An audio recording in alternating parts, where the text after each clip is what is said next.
Nous avons toute une précieuse destinée qui nous attend, qui a bien évidemment été planifiée par Dieu. Cependant, pour accomplir cette précieuse et unique destinée, il y a tellement de bases à avoir avant, notamment la confiance en soi, l'estime de soi. Ce sont des éléments qui peuvent totalement nous aider à nous affirmer pleinement tout au long de cette destinée. Et ça fera toute la différence dans tout ce que nous entreprendrons. Je vous accueille sur la chaîne des grandes dames. C'est parti. This feels like a new thing, Holy Spirit moving. Alors c'est ma toute première vidéo sur ma chaîne. Ça me fait tellement bizarre, je vous laisse imaginer. Mais bon, il y a une première fois à tout.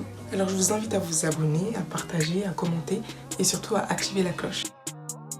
Par rapport à mon introduction, j'ai énormément été confrontée à tout ce qui est complexe, manque de confiance, manque d'affirmation de soi, etc. Et je pense qu'on est beaucoup ici à avoir été confrontés par ça. Le manque de confiance en soi est sûrement dû souvent à l'inconnu, au fait de ne pas connaître ce à quoi nous serons confrontés, au fait de ne même pas se connaître. Parce que logiquement, quand on ne connaît pas encore ses valeurs, de quoi on est capable, son potentiel, c'est assez compliqué pour nous d'aller et de pleinement s'affirmer. Et que ce soit dans la vie de tous les jours. Je partage un peu mon parcours. J'ai eu une très bonne enfance. Mais il y a toujours ce petit moment-là où on arrive au collège, lycée, on commence à avoir ces petits complexes-là. On se demande pourquoi. Et au final, on se rend compte que c'est parce que certaines personnes ont dit des paroles sur nous. On fait en sorte qu'elles nous décrédibilisent aux yeux des autres. Ou elles nous décrédibilisent en général. Souvent, ça vient même de nous-mêmes. Donc, on se met à se comparer. Ça a commencé par les complexes physiques et ensuite mental. Et ensuite, mental, c'était plus au lycée par rapport au fait que je me croyais pas trop intelligente. Tellement d'éléments comme les notes, le fait de ne pas avoir confiance en moi pour passer à l'oral, par exemple, ne pas participer, etc. Enfin, c'est plein de trucs comme ça. Tout ça, en général, ça crée un gros complexe. Un renfermement.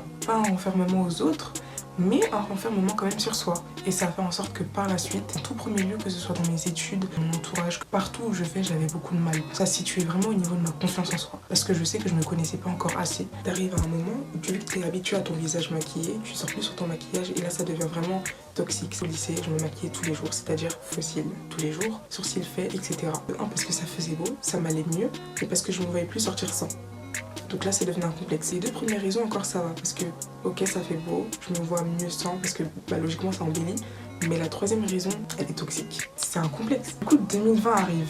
C'est là qu'il y a un changement radical. Si vous vous rappelez bien, il y a eu le confinement, ça nous a permis de rester à la maison, même obligé d'ailleurs. Qui dit rester à la maison dit être naturel, parce qu'on est d'accord qu'à la maison, on ne va pas rester maquillé. Qui dit naturel au quotidien dit que je m'habitue à mon visage. Ce qui est bizarre à dire parce que c'est mon visage. Mais du fait que je me maquillais tous les jours, fossile tous les jours, etc., je ne voyais plus mon propre visage, ce qui m'empêchait de m'habituer à mon visage. Même de sortir avec mon visage au naturel. Premier jour qui passe, je vois mon visage au miroir.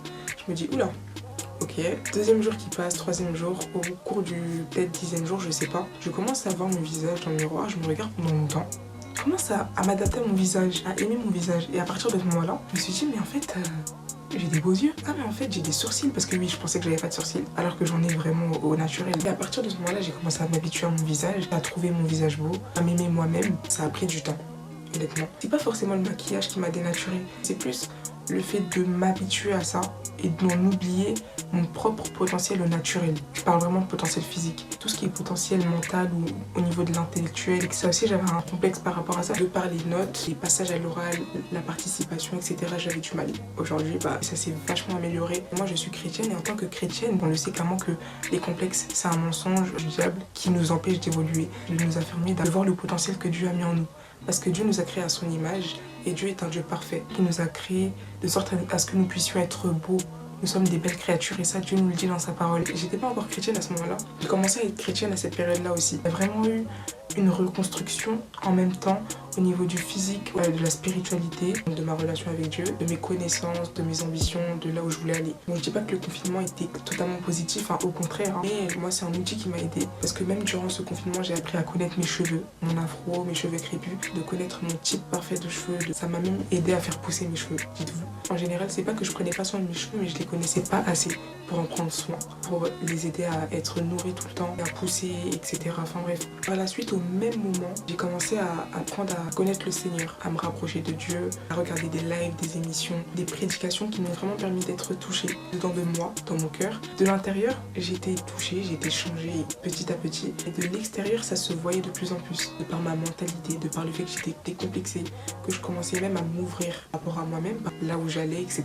Mais ça s'est vraiment fait petit à petit, ça s'est étendu sur 2020, 2021, 2022 et jusqu'aujourd'hui, ça continue d'évoluer. C'est vraiment une question déjà déjà de prendre conscience au début qu'il y a quelque chose qui va pas. Il faut l'identifier pour ensuite le changer. Moi, j'ai identifié que j'avais un complexe au niveau de mon visage, au niveau de mon look ou de ma mentalité. Et c'est là que ça commence à changer. Si j'avais pas identifié tout ça, il n'y aurait pas eu de changement. Et par la suite, quand je me suis rapprochée de Dieu, quand vraiment j'ai commencé à développer une relation avec lui, c'est là où il m'a aidé à accentuer tout ça. Le changement dans tout ça, la manière dont je me voyais, etc.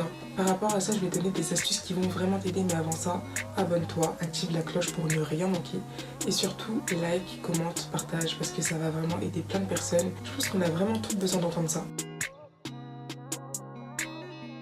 Apprendre à se connaître, c'est tellement important. Comme je vous ai dit, j'avais vraiment du mal parce que je me connaissais pas encore. Que ce soit dans le physique, dans la mentalité, de me penser intelligente ou pas. Là où j'allais, mes ambitions, mes projets, zéro, désert, il n'y avait rien. Quand tu prends déjà conscience que déjà tout ça là, ça va pas, par la suite, tu essaies d'apprendre à te connaître, de savoir ce qu'il y a à corriger chez toi. Quand tu commences à savoir maintenant ce qu'il y a à corriger chez toi, c'est par la suite que maintenant tu passes à l'action. Tu vas commencer à te défier, ça va te permettre de sortir de ta zone de confort. Quand tu vas sortir de ta zone de confort, c'est ça qui va maintenant te permettre d'avoir une vraie confiance en toi. C'est pas d'abord avoir confiance en soi et ensuite sortir de sa zone de confort. Au contraire, d'abord tu sors de ta zone de confort, tu vois le potentiel que tu as, donc en même temps tu apprends à te connaître, tu vois de quoi tu es capable, même physiquement, peu importe. Hein. Si sortir de ta zone de confort, ça peut être à l'école, dans tes études, au travail, parler à l'oral, etc.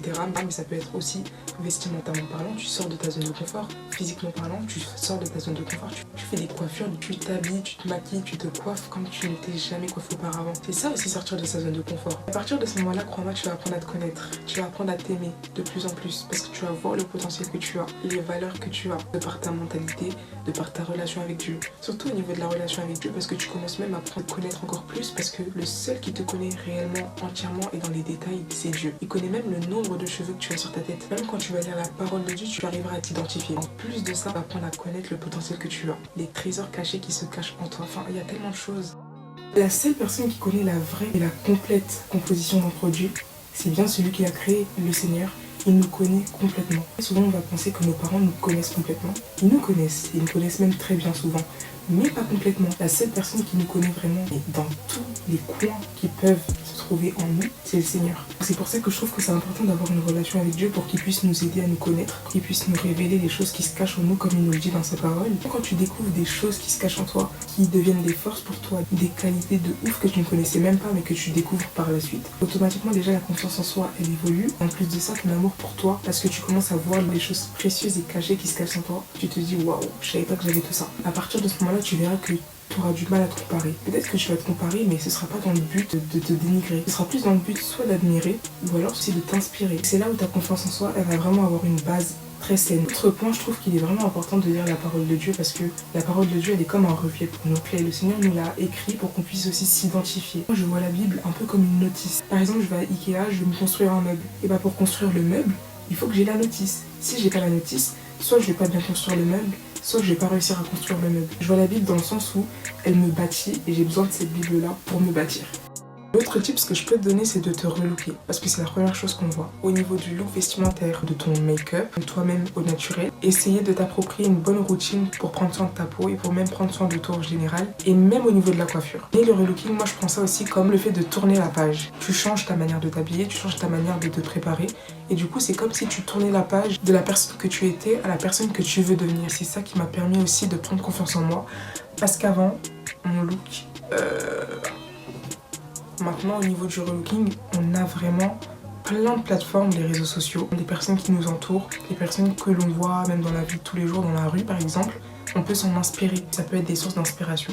Et même en parlant de sources d'inspiration, mon autre tip, ce que je peux te donner, c'est de t'identifier au travers des émissions pour les femmes, des podcasts. Il y en aura beaucoup sur cette chaîne, ou alors même des vidéos que tu vois sur les réseaux sociaux qui te permettent de t'identifier sur qui tu es, sur là où tu veux aller par rapport à tes projets, tes ambitions, ta carrière, peu importe. Trouve des plateformes ou alors des sources qui peuvent t'aider à t'identifier. Et vraiment ça sur n'importe quel aspect de ta vie, hein. Que ce soit dans les relations, soit dans la spiritualité, dans ta relation avec Dieu, dans ton look vestimentaire, ta manière de te maquiller, de te coiffer. Peut-être que toi, ta passion c'est la mode, la cuisine, etc. Peu importe en tout cas, prends conscience qu'il faut vraiment que tu t'identifies pour mieux te connaître aussi. Une autre astuce que je peux te donner, c'est de vivre, te comporter, t'exprimer comme la femme que tu veux devenir, la grande dame que tu désires être. Je rectifie, ce n'est pas s'inventer des vies. En vérité, tu te visualises, tu te mets déjà dans la peau de la personne que tu veux être. Un footballeur, avant d'avoir été sélectionné, il s'est d'abord entraîné. Pareil pour tous les sportifs ou pour tous les artistes qu'on peut connaître. Avant de devenir un artiste, on se visualise de l'être. Et même avant de se visualiser de l'être, on fait que de s'entraîner. Avant le concert, il y a déjà les répétitions. Avant le match, il y a déjà les entraînements. Donc avant ta carrière, avant ta posture de grande dame, il y a d'abord le fait que tu te comportes comme si tu l'étais pour le devenir. Attention les filles, ne vous basez jamais sur les compliments des gens. Les compliments, c'est bien de recevoir, ça fait plaisir. Et moi-même, je suis la première à aimer les compliments. Se baser sur les compliments, c'est autre chose. C'est autre chose que de les accepter. En premier lieu, moi, je dirais qu'il faut se baser sur ce que toi, tu penses de toi, sur comment tu te vois, sur comment Dieu te voit. Mais il faut que ce soit positif déjà de 1. Si tu te bases sur ce que les gens te disent, sur comment les gens te voient, là il y a un problème, tu vois. J'ai l'habitude de dire que les compliments des gens, c'est un bonus. C'est quelque chose qui va venir ajouter de la valeur à comment tu te vois toi déjà et à ce que Dieu a dit de toi. Mais ça doit pas être une base en fait. Ta confiance en soi, elle doit pas se baser sur ça. Parce que si ta confiance en soi, elle se base sur ça, ce seront des mauvaises fondations. Je vais te donner un exemple. Imagine-toi mardi, tu t'es apprêté, tu es bien habillé, il y a une personne qui te complimente. J'aime trop ta tenue, j'aime bien comment tu parles, comment tu t'exprimes, j'aime bien les idées que tu proposes, qu'on a réunion à telle heure. Et toi, du coup, ça refait ta journée parce que tu te dis, ah, mais ça fait plaisir, c'est un compliment et tout. Et le vendredi, maintenant, la même personne, elle te dit, aujourd'hui, j'aime pas trop ta tenue, qu'est-ce qui se passe? J'ai pas aimé ton idée que t'as dit à la réunion la dernière fois au travail, j'ai pas aimé quand t'es passé la dernière fois à l'oral. Enfin bref, des choses qui font pas forcément plaisir ou qui boostent pas forcément. Si elle te dit ça et que dû à ce qu'elle t'a dit, tu commences à te décourager, à perdre confiance, mais même à te remettre en question, là ça devient un problème parce que au final ta confiance en soi elle est basée sur ce que les gens vont dire. C'est pour ça que je dis que les compliments que les gens te disent, tout ce que les gens pensent, ça doit être un bonus pour toi. C'est pas mauvais de te remettre en question, mais il faut que ce soit plutôt tempéré. Est-ce que la personne c'est vrai ce qu'elle dit? Je me connais assez donc je m'analyse pour voir si c'est vraiment vrai. Si je vois que c'est pas la vérité, je ne me base pas sur ça. Si je vois que par contre c'est vrai que là je dois me corriger, là je me corrige. Faut pas non plus avoir ce côté-là un peu orgueilleux qui nous fait croire que on peut pas se corriger, qu'on est parfait. Donc voilà mes futures grandes dames, c'était moi. N'hésitez pas à vous abonner, à activer la cloche parce que chaque semaine on se retrouve pour une toute nouvelle vidéo où on discute, on papote. Je vous donne des astuces et aussi certains vlogs. N'hésite pas à liker, commenter, partager, me rejoindre sur Instagram pour plus de tips et surtout pour les challenges qu'on fait chaque 2 mois pour maximiser notre confiance en soi. C'était tout pour moi mes grandes dames.